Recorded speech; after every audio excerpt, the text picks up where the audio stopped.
C'est un problème persistant et bien connu en Afrique. Les droits de propriété foncière indispensables pour bénéficier d'une protection légale en cas de contestation sont souvent des papiers fragiles ou disparus. Ils sont compliqués à renouveler. Peut-être vous êtes vous-même déjà retrouvé dans une situation où il vous a été difficile de prouver que vous étiez bien le propriétaire de votre parcelle.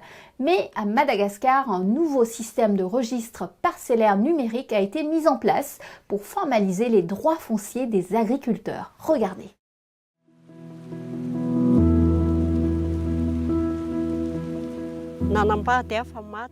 Je suis veuve. Nous cultivons des haricots verts. J'ai un certificat foncier pour mon terrain. Maintenant que j'ai un certificat foncier pour mes terres, personne ne pourra plus me chercher des problèmes au niveau foncier. Auparavant, nous avons cultivé sur 250 mètres carrés. Après avoir obtenu notre certificat foncier, nous avons pu doubler notre champ à 500 mètres carrés et nous cultivons maintenant avec sérénité. Je peux m'occuper de mon champ.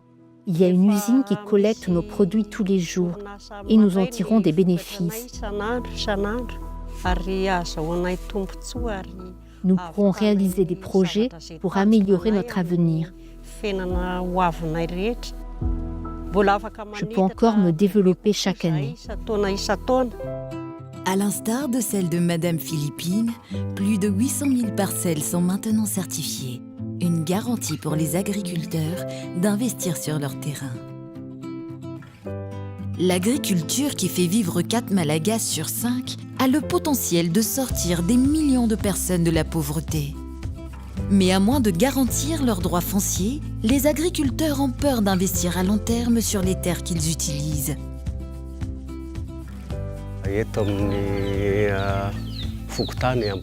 Nous sommes à Ambato-Tsipiana Centre. Nous vivons de l'agriculture et de l'élevage.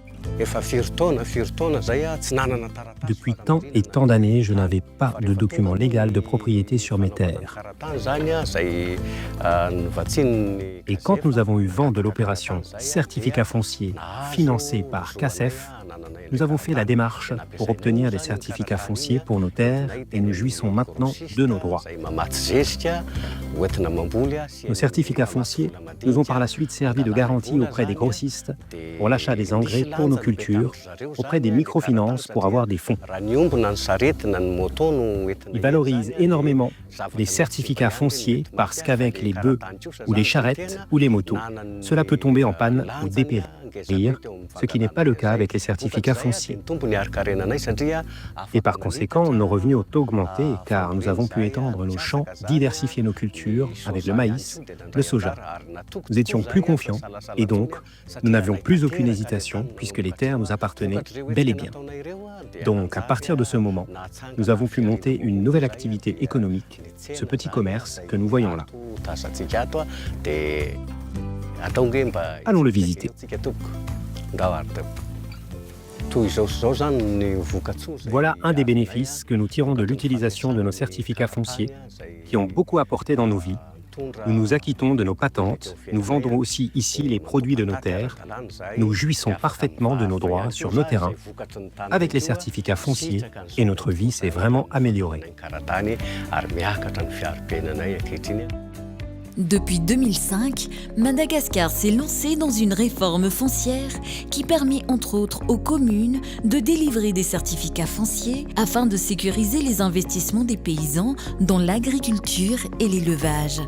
Cette réforme a eu pour effet de renforcer le sentiment de sécurité auprès des ménages ruraux, de diviser par 30 les coûts des dossiers, de réduire les délais de traitement des dossiers de 6 ans à 6 mois et de rendre accessible un document légal de propriété.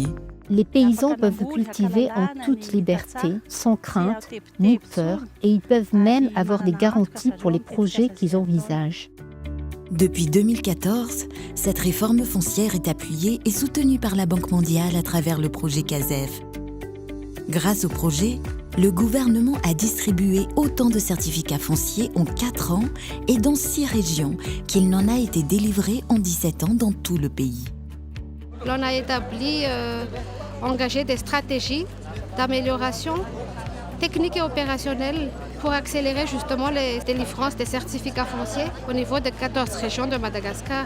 Donc parmi ça, il y a par exemple le PLOF qui va être accéléré, la cartographie, associée avec l'acquisition des images satellitaires. Il y a également la protection du certificat foncier qui est le QR code pour permettre la sécurisation de ces certificats fonciers.